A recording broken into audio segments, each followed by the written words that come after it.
Okay, here's the passenger side upper door panel, original Honda accessory. Here's everything that comes in the kit. The window does completely zip out. And you'll see the top part and the rear part of this is going to remain attached. And there's a handle on the outside to open it. And this is going to close the little back part behind the seat that's open if you have the rear panel in. Okay, the first couple steps are taking the roof off, which are 4 bolts on the top, which are 6mm Allens. 2 bolts on the bottom side of the roof, which are 5mm Allens. And then taking off the outside of the door panel, which that consists of 8 Phillips screws to get that off. And then also, if you didn't already remove the safety net, you'll have to take the net off as well. The next step of this is you're putting 1 P-clamp, just like this, if you can see, with this direction. And then you have 1 C-clamp that goes right there, and 1 C-clamp that goes right there. And if you have a rear panel like I do, I had to loosen this all the way up to get this C-clamp in there. And here's the bottom one. Okay, I kind of have it just loosely sitting on there. You'll see this little strap that's Velcroed on. You can just pull that off actually. We'll cover up this little rear hole. These need to be wrapped around the roll bar. There's that C-clamp in there. Okay, so far that's the original Honda mirrors. And right now it looks like I'm going to have to take them off to get that closed. Okay, on the inside here, there's a bolt right here that was holding your net in. You will reuse that bolt and put it in. Same with here. You'll take the bolt out for the net and then put it back in. And then, haven't gotten that far yet. On the inside, just to hold it in place, I wrapped the Velcro around the roll bar. And then here's that P-clamp that's going to bolt up to the top part of the door. And you see this I'll have to loosen up the windshield and put that around the roll bar to as well. So that's everything kind of loosely on. I'm not too happy about relocating or taking the mirrors off. We'll see how it works out. Okay, you'll see here in the kit you have 4x16 screws. I think there's originally 2, 4, 6, 8, 10, 12 of those. And then there's only 2 4x20, so we haven't got to those yet. And then here's what Honda calls a self-tapping screw. So I have things put back together. Then that bolt goes in there. The original door panel, so I do have the door panel back on, as you can see. This self-tapping screw, I haven't put it in yet, but it goes there because there's no previous hole. So I have the 8 Phillips put back into place. Here's one of the screws for the net. And then right here into the C-clamp is one of those 4x16. It says to loosely install it. Loosely install this 4x16. This Velcro does need to go around the roll bar, which I haven't got that far yet because it's going to be a pain with that rear panel in. Velcro attached there. And here's the locking mechanism, so you don't really change anything with the original mechanism.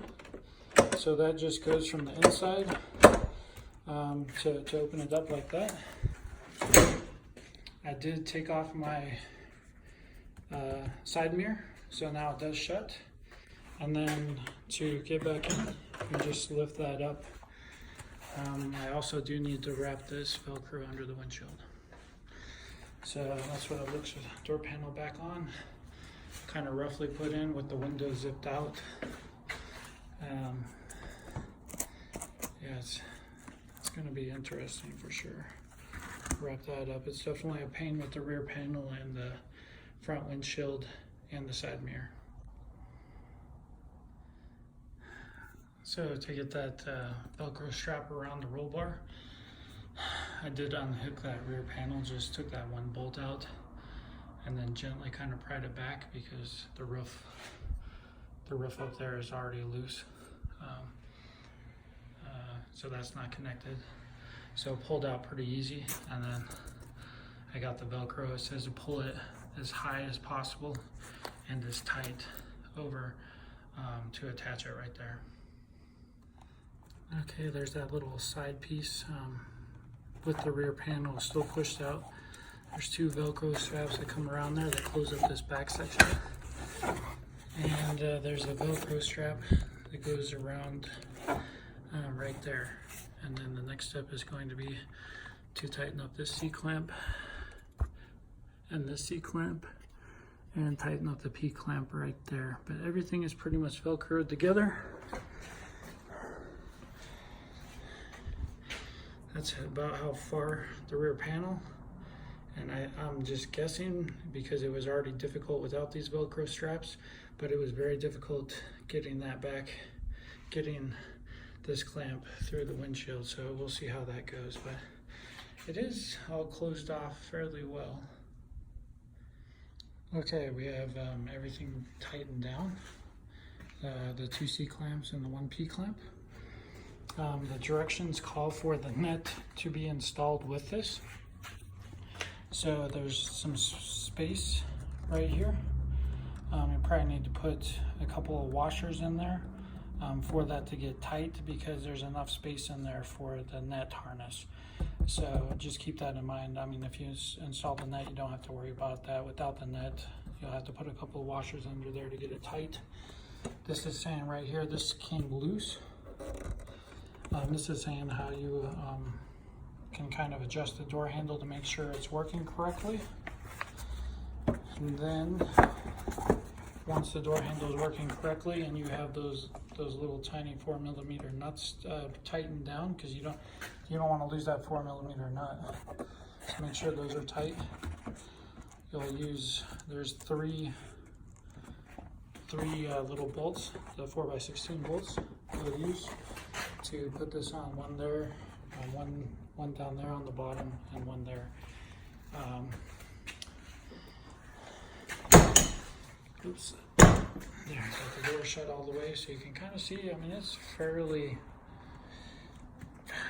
good. I mean, it's not going to be like,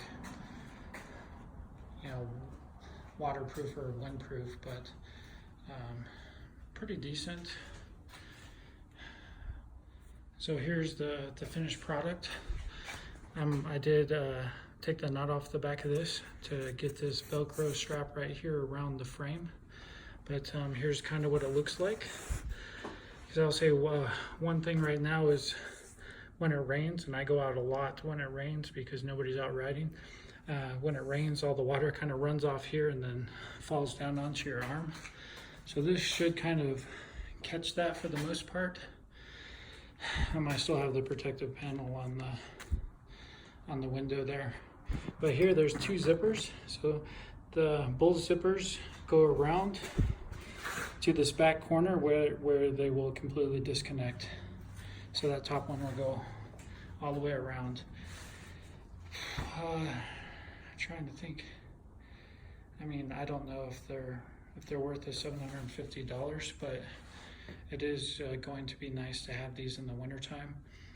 I am currently in Colorado for elk hunting and everything else. It's going to be very nice. The other thing is I did order an aftermarket but specifically designed heater for the Honda Talon, which I'll probably be installing within the next week. Okay, this heater is going to have 4 ducts on it, so I'm going to run 2 ducts up to blow on the windshield for defrosting and 2 ducts down to your feet. And it's going to have a high and low speed on it, so I'll make a video for that as well. But here is basically the finished upper door panels for the Honda Talon.